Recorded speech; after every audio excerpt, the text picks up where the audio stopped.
issues facing the world today includes climate change. We talk about human rights violations, lack of access to healthcare and education. We also have insecurity issues, corruption, environmental degradation, poverty, and the likes that beset our global world today. Now, in spite of all the debates and the counter debates, we talk of all the conversations here and there.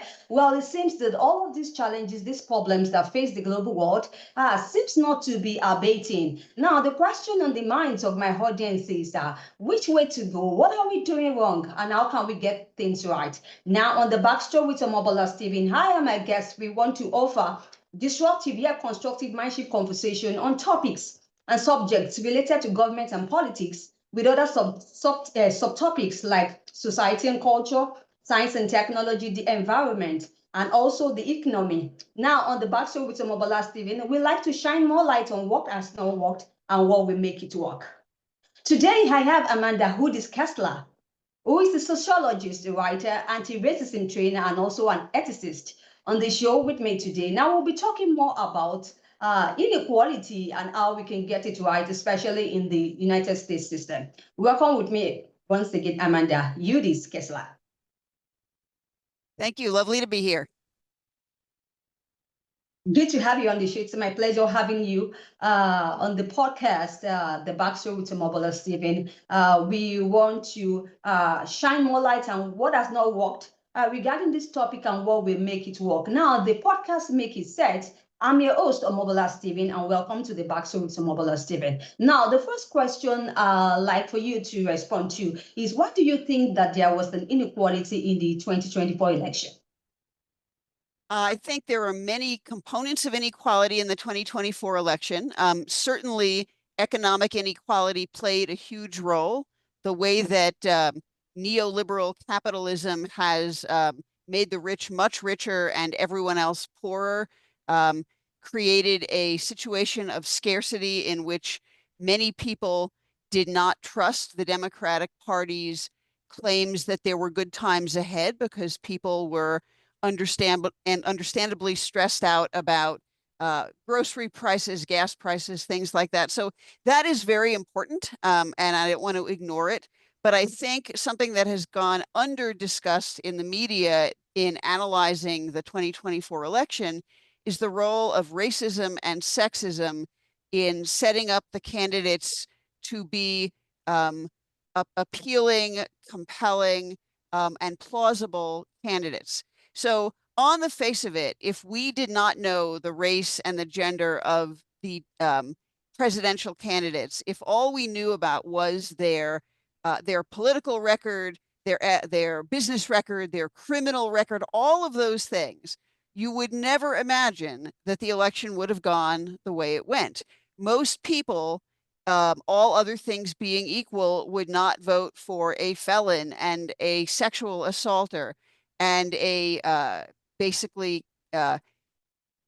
full-time liar and someone who had fomented a rebellion and someone who had stolen government documents, right? That would not happen. So something had to happen to make Donald Trump so compelling compared to Kamala Harris that somehow all of the things he did wrong didn't matter. And all of the things she did right or didn't do wrong or tried to do right also didn't matter.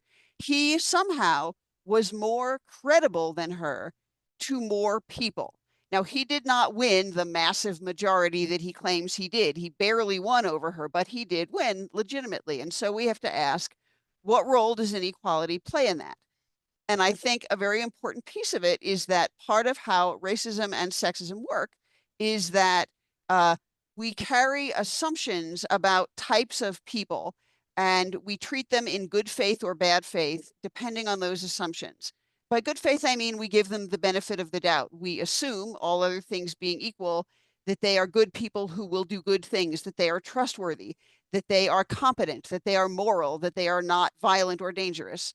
And so when we treat someone with good faith or we give them the benefit of the doubt, we sort of start off on the right foot with them. If we treat someone in bad faith or we withhold the benefit of the doubt from them, we assume ill of them. We don't believe them. We don't trust them.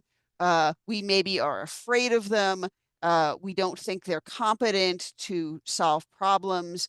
And so I think that even though it is probably not the central reality of the election, part of what took Donald Trump over the top here is that people found him more credible and more trustworthy than Kamala Harris, which is shocking if you look again at the lives they've lived and the things they've done, which are well known about. And so when I look at all of that, I have to think that in the mix somewhere is the role of racism and sexism, that a woman of color or a BIPOC woman, or whatever language one wants to use, is somehow less credible, less competent, less powerful than a criminal who is, however, a white man. And so, in the United States, we elect white men over and over and over again. We've only veered from that once. It was still a man in that case. But I think this issue has gone kind of under discussed, because when people are feeling economically stressed out, when the world seems to be changing, when they think the rules that they grew up thinking were in place don't seem to be in place. And again, a lot of that is how neoliberalism and capitalism work together. But when all of that is true, people tend to revert to trusting whoever they were kind of taught to find more trustworthy. And in the United States, that's men and white people. And so Donald Trump, as a white person, managed to be more credible than someone far more competent than him. So I think we can't overstate the role of inequality. It wasn't just racism and sexism, but I think we can't ignore those pieces of the puzzle. And again, I think they have gone wildly under discussed in the public media. But really, Amanda, I beg to differ in this regard. Do you mean to say that in our previous elections, prior to 2024 elections, that we never had inequality issues? Because when we look at previous elections, we've had Obama, President Obama, who is a man of color. So what will you say to that? So we absolutely have had inequality in this country since before it was formally a country. We've had racism the entire time. We've had sexism the entire time. I think what made Obama more credible in his day was that at that point, the country was actually in otherwise a different situation. We had never had, because we had never had a Black president or a president of color before, he was not facing the kind of backlash that Democrats have faced since he was elected. So his election generated a storm of rage among white racist people. Now, I could say there's a sense in which all white people are racist and that we all benefit from racism. That's absolutely true. But in this case, what I'm talking about are people who think that are white people who think that people of color are less competent, less professional, less moral, less, less good. And so Obama's election may have been in some ways surprising. And it certainly marks one of the better moments of our country's history, 100%.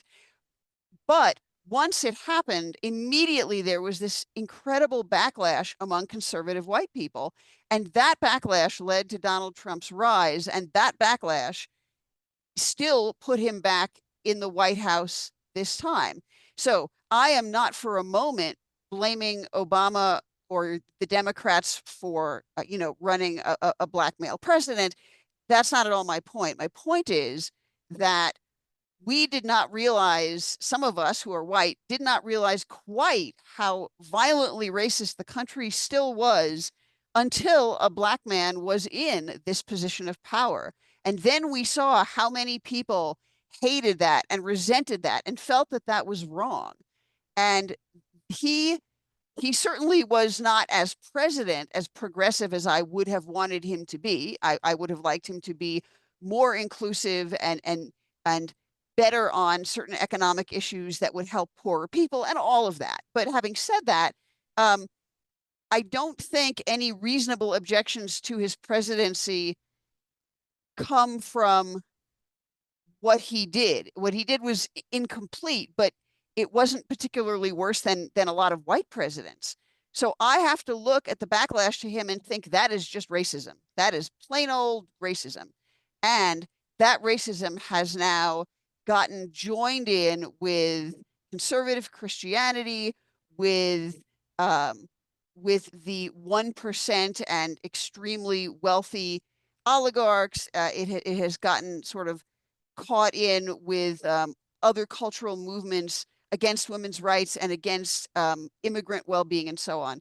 So I don't want to argue at all that this is kind of the most racist we've ever been per se, but it certainly is a moment in which the racist backlash to Obama has blossomed, unfortunately, into this massive, massive movement that has been aided by the 1%, has been aided by evangelical Christianity, and therefore has an incredible amount of money and power.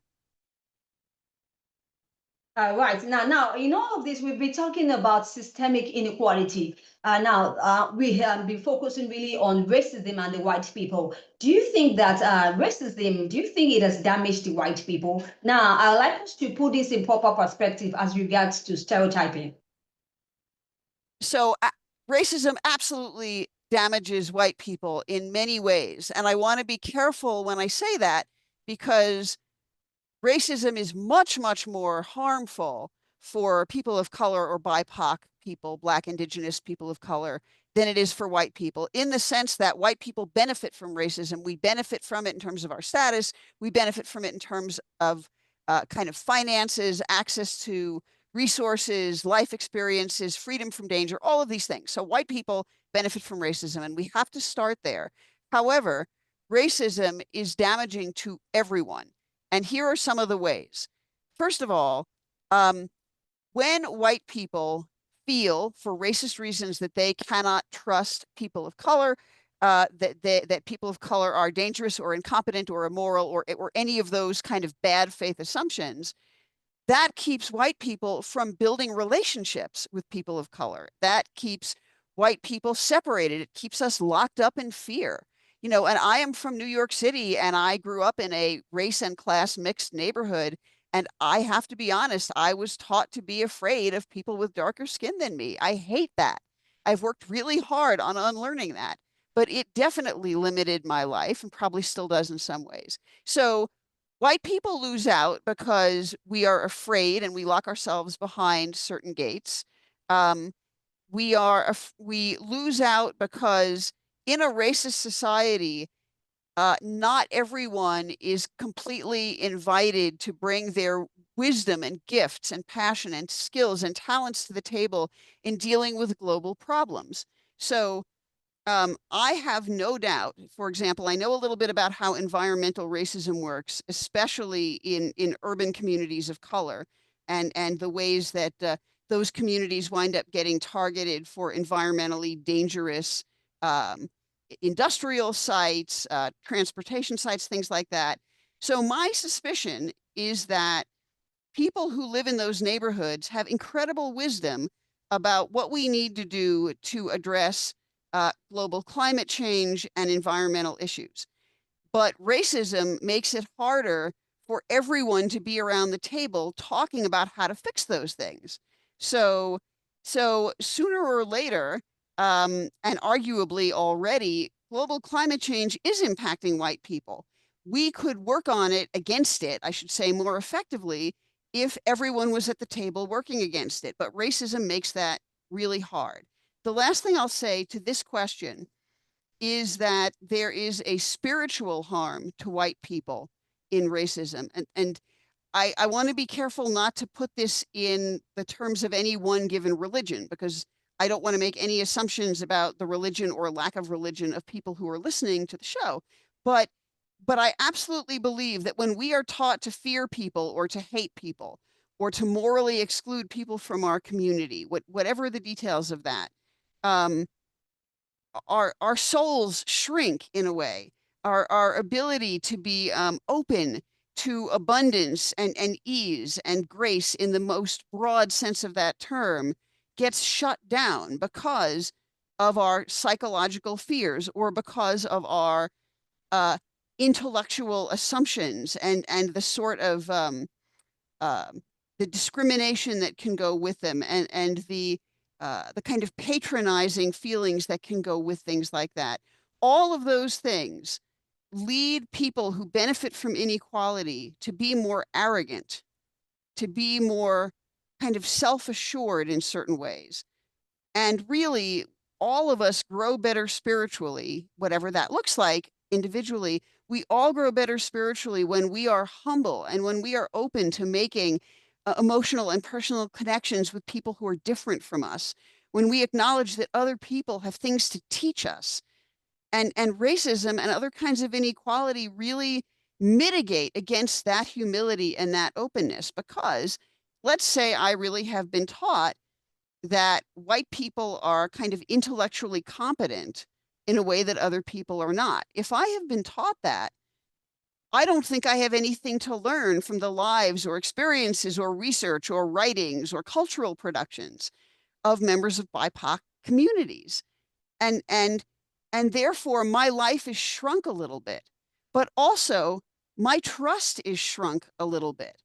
And my capacity for wonder is shrunk a little bit. So yes, I think racism absolutely harms white people, even as it oppresses BIPOC people or people of color. Now, looking at how Kamala Harris lost the election to President Donald Trump, we're still talking about the inequality issues facing the U.S. economy, U.S. country in general. Now, we still have poor representation of women in leadership roles. Now, who do you fault for this inequality, and how can we build the divide? Uh, so so the problem right now, I think, in terms of working against inequality, is that overwhelmingly people in positions of power around the country and people who lead institutions that shape how we think about things, so say major newspapers or major media outlets, um, are are basically fomenting inequality. They are going along with these ideas and these values that perpetuate inequality. So anyone who, for example, does not, let's not say anyone. Let's say, for example, major media outlets, so large newspapers or large social media organizations, when they simply go along with reporting on what the new administration is doing without commenting on it and without pointing out how it's harmful, what they're doing is basically supporting it. And so right now that the challenge to kind of breaking down inequality in a very large scale way across the country is that overwhelmingly, not exclusively, but overwhelmingly, people in power are supporting these kinds of inequality. So, for example, the president's office is shutting down diversity, equity, and inclusion initiatives in the government and trying really hard to find ways to shut them down in other venues like higher education and so on. And so I think what would have to happen for us to begin to turn more effectively toward supporting equality again is it's going to happen very much at grassroots levels. People like you and me, everyday people, are going to have to use their skills, their energy, their resources, their voices, their social media connections, to um, to keep saying that what is happening is wrong, to keep saying that harming immigrants is wrong, to keep saying that harming women is wrong, that devaluing BIPOC communities is wrong. We are going to have to basically become kind of prophets in a corrupt and unjust system. And I think that can happen. We've actually already seen a really good example of this that happened in the public eye when the Episcopal Bishop of Washington, D.C., So this is the Right Reverend Marianne Edgar Buddy in her sermon to the new administration included a plea to the president to have mercy on those who were afraid. And the people she talked about mostly were immigrants and lesbians and gay people. And so she took a very courageous stand, for which she has, by the way, been getting death threats, which is horrible, but not unfortunately surprising. But when people who have kind of any public authority, any access to public media, any kind of audience, when those people say, what is happening is wrong. It is morally wrong. It harms people. It causes unnecessary suffering. It makes our country a worse place. It makes us the laughing stock of most of the world. We need to fight back against it, and we need, as much as possible, to keep it from getting worse. When enough people do that, there will, in fact, be some possibility of things not getting as bad as they could possibly get. So every time someone stands up and says, this is wrong, and someone else says, that's very powerful and inspiring, I want to stand up and say this is wrong, there is a possibility for more people to be part of the resistance to this inhumane and unequal movement. And having said that, in the short term, it is going to be more individuals and people with kind of local cultural power, like an Episcopal bishop who has no lawmaking authority, but who does have moral and spiritual authority as a religious leader. And so that, my hope right now, that's where my hope is. It's with any of us who stand up and take the risk of saying, we can and must do better than this. Thank you, Madam, for sharing your thoughts on this important topic of discussion. Because really, you are an ethicist. And now I'd like us to talk about ethics and morality. What does ethics and morality, what does it have to do with the issue of racism and other forms of systemic inequality that is happening in the world today, especially in the US? I am so glad you asked that, because that is a topic very dear to my heart. So in addition to my book last year, Cultural Processes of Inequality, which is kind of mostly what we're talking about today, I also wrote a book published by a religious press that discusses a way of thinking about ethics that is not very common. It might be completely new. It might just not be very common, but in which the point of ethics is for people, all people, to flourish, to get to have good lives. And so in that book, I say that we have spent a long time thinking about ethics and morality in two ways. One of them is in terms of these principles like freedom or justice or equality. And those are not bad things, but they have limitations. And one of the limitations is two different people can appeal to freedom and be talking about two completely different things, and what those two different people want can have really different impacts on human well-being. The freedom for same-sex couples to marry harms no one and makes the lives of those couples and the people who love them better. So arguably, that's a kind of freedom that's good. However, the freedom to own a gun with virtually no restrictions on how many guns you own, how you store them, how you use them, the ability to open carry, all of those kinds of things actually wind up harming people. So in the US, we have way more gun deaths than any other developed industrialized nation.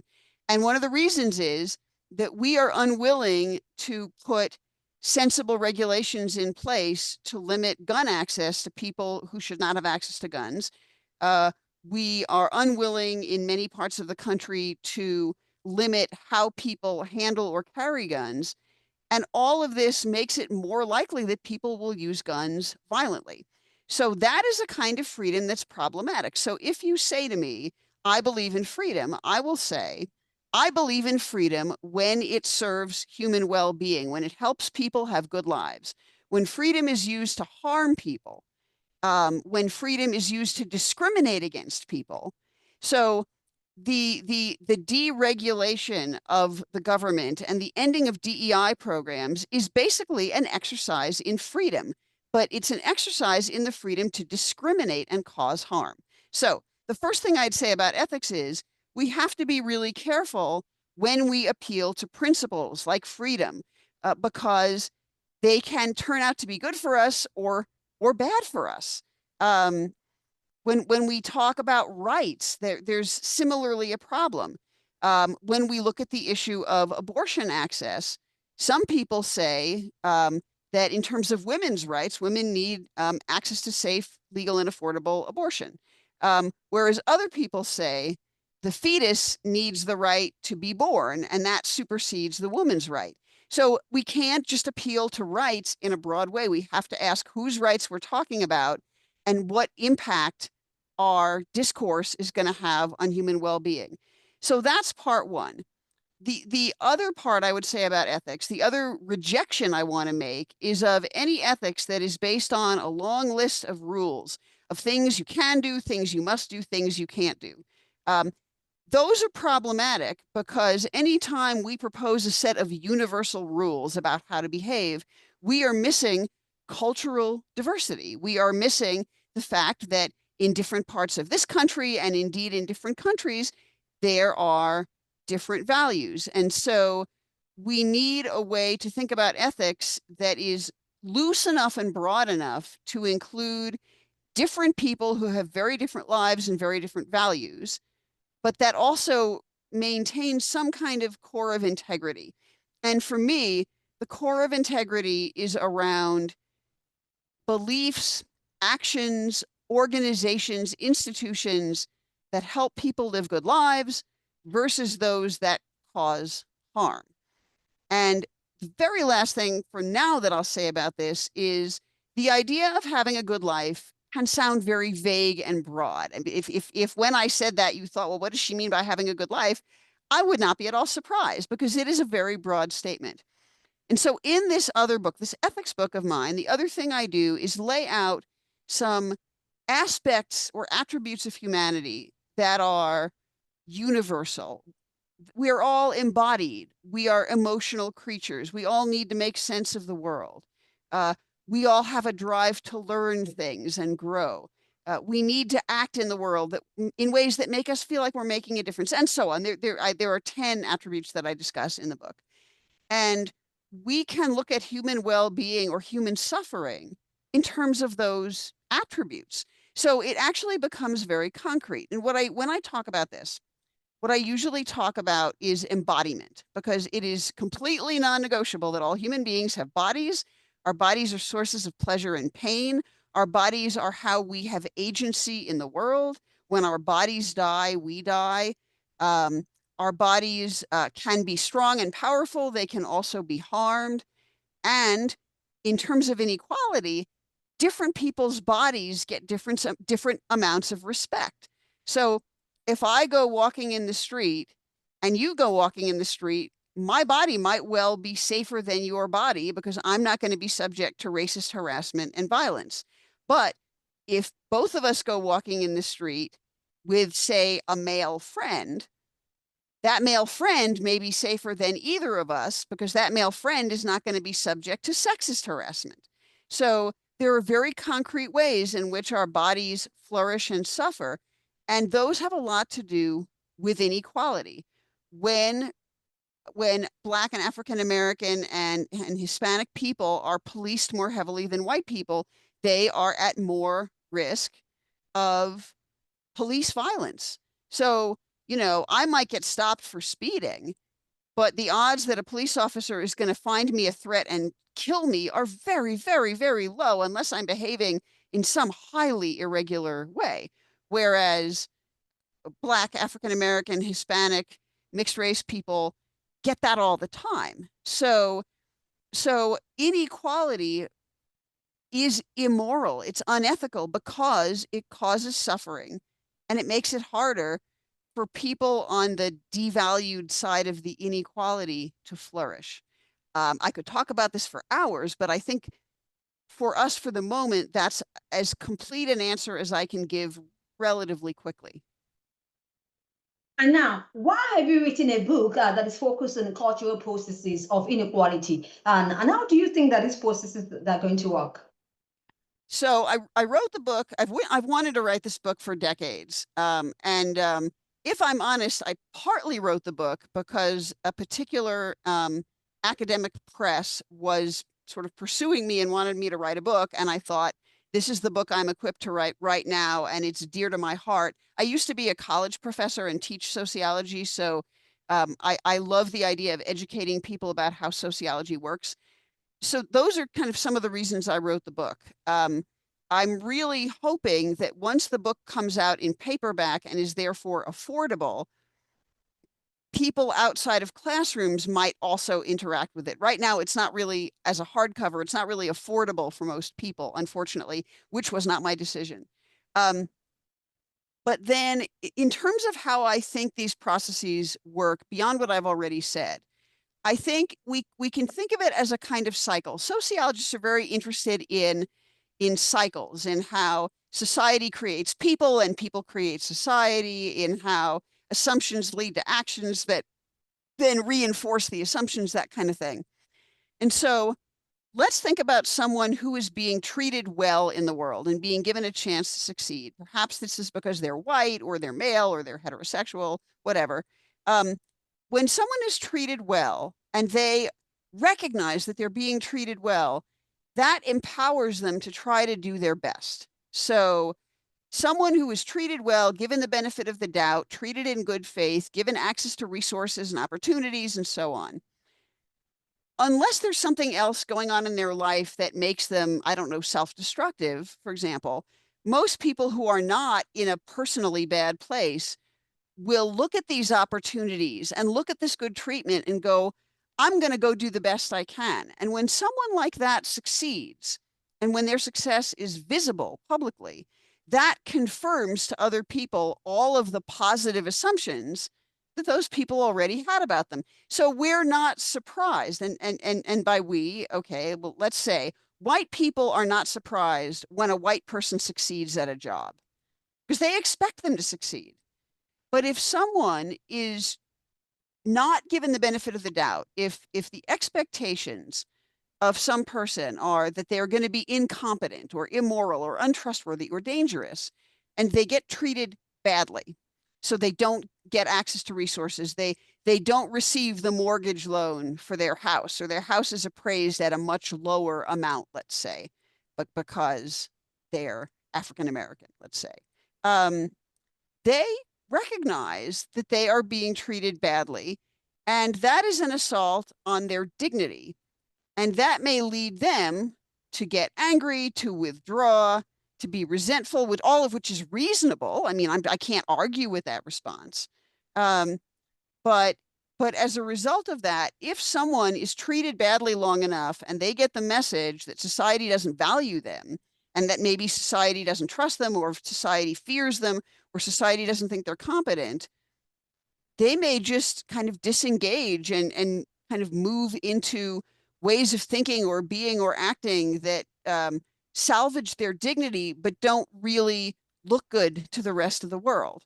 So something I have tracked a little bit is how racism in the educational system in the US, especially before college, so high school particularly, when racism in high school venues devalues young people of color, and they respond to that by checking out and not staying really academically focused, that is a really reasonable response. But then that confirms to their teachers or to the world around them that they weren't that invested or that they weren't that smart. That's not fair. That's morally horrible that that happens. But I do think there is this kind of cycle in which the assumptions we bring to our relationships with people, both in an individual interaction, but also in kind of institutional context like school or trying to get a mortgage loan or interacting with the criminal justice system or interacting with the healthcare system, good assumptions lead to good outcomes. Good outcomes, when visible, then confirm the positive assumptions, and those people keep getting to have good lives. Bad assumptions can lead to bad outcomes, which can then confirm the bad assumptions, and thus inequality gets reproduced generation to generation. And it's not that it doesn't change at all, but it's very hard to change it at its core because of these assumptions that keep discrimination, say, in place. Thank you, Amanda, for that. Do you have any exciting news? Perhaps you have an important project that you are working on the plate at the moment. You think the audience of the backstory with Omobola Stephen can benefit from. This is the right time for you to share, if there is any. Sure. So the couple of books that I'm working on now, this may turn into a single project, but maybe I'll say, instead of a couple of books, I'll say the couple of big themes I'm working on right now are, what should people who feel really disempowered in the US in the face of this administration, what should we do now in order to live ethically and to continue to sort of cultivate our own psychological and spiritual growth? What does that look like, and how do we think about ourselves? So that's one project I'm working on. Another project that may wind up getting kind of brought into the first project is my ethics book last year was called Abundant Lives. That was the title of it. And it talks much more about flourishing than about abundance. But when I look at our society right now, the biggest kind of notable gap for me is the gap between seeing the world from a position of scarcity and seeing it from a position of abundance. The people who are angry about immigrants getting access to the country, the people who are angry about diversity, equity, and inclusion. So in short, the people who elected Donald Trump are people who have a scarcity mentality, in the sense that they say, we can't all have good lives, and your success threatens my success. And when I say your and my, what I mean in this case is, these are, say, white men saying women's success in the workplace, or the access of BIPOC people of color to the workplace, is a threat to me because it means there's more competition for a job that should be my job. So there is this assumption. It rarely gets really discussed, but this idea that certain jobs are kind of the prerogative or birthright of white men, and that it's unfair for anyone else to have access to them. And so, when someone opposes diversity, equity, and inclusion, one of the things they're likely to say is, well, those people took my job. And I'm very interested in that assumption that, that it was your job in the first place. So there's this scarcity mentality that we can't afford to have immigrants in the country because the country does not have enough resources for immigrants. That's nonsense. We are, if not the wealthiest country in the world, one of them. We might even still be the wealthiest country, I'm not sure. Of course we have resources for everyone, but not everyone can have those resources if some people are hoarding them. So I think there is a tremendous conversation to have about broad mindsets around scarcity and abundance.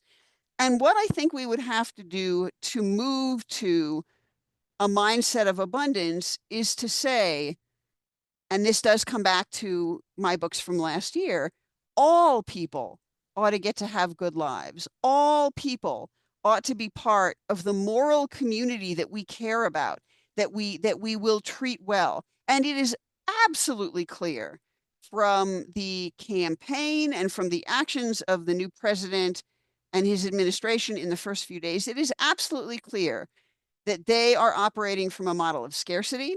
It is absolutely clear that they want only certain people to have good lives. They do not want you or me or people who disagree with them to have good lives. They do not want poor people to have good lives. They do not want non-Christians to have good lives. They do not want women to have good lives, except perhaps, under the thumb of men, which I don't think is a good life. So right now I am thinking a lot about abundance and scarcity, and I'm thinking a lot about what our opportunities and moral obligations are to resist this administration in a loving way that does not stoop to their exclusionary tactics. I find this very hard, but it is what I'm thinking about. Right, good to know. Thank you for sharing that information with my audience, Amanda. I sincerely, from the bottom of my heart, I really appreciate your thoughts and your view, and also wish you best of luck in the projects that you embark upon. Can you share your social media handles and your website so that we can connect and learn what you've been up to? Absolutely. So I have two websites. One of them is where all of my writing projects are housed, and also there's a free kind of backlog of writings of mine on that. That website is https://AmandaUdis-Kessler.com. So that's AMANDAUDISKESSLER.com. And so everything we've been talking about is there. We haven't talked about this, I also have a rich life as a writer of progressive religious music. And if anyone in your audience is interested in encountering progressive, justice-focused, inclusive religious music, my website is queersacredmusic.com. So that's https://QUEERSACREDMUSIC.com.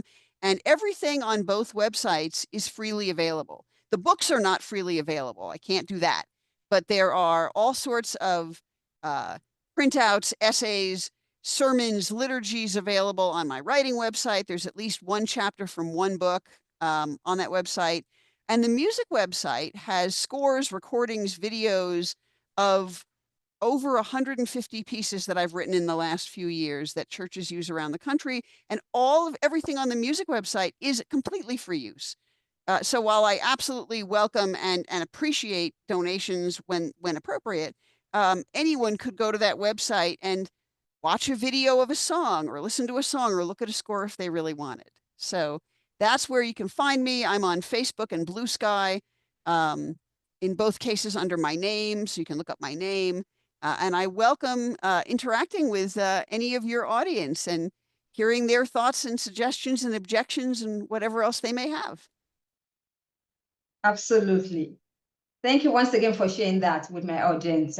Really, Amanda, Udis-Kessler, it's really been a worthwhile time having this discussion with you, especially talking about inequality, the systemic inequality that is bedeviling the United States of America, such a time as this, and the way forward. Thank you for sharing your thoughts, for offering your valuable time to the audience of the Backstory. We sincerely wish you best of luck in all the projects that you embark upon now and in subsequent future.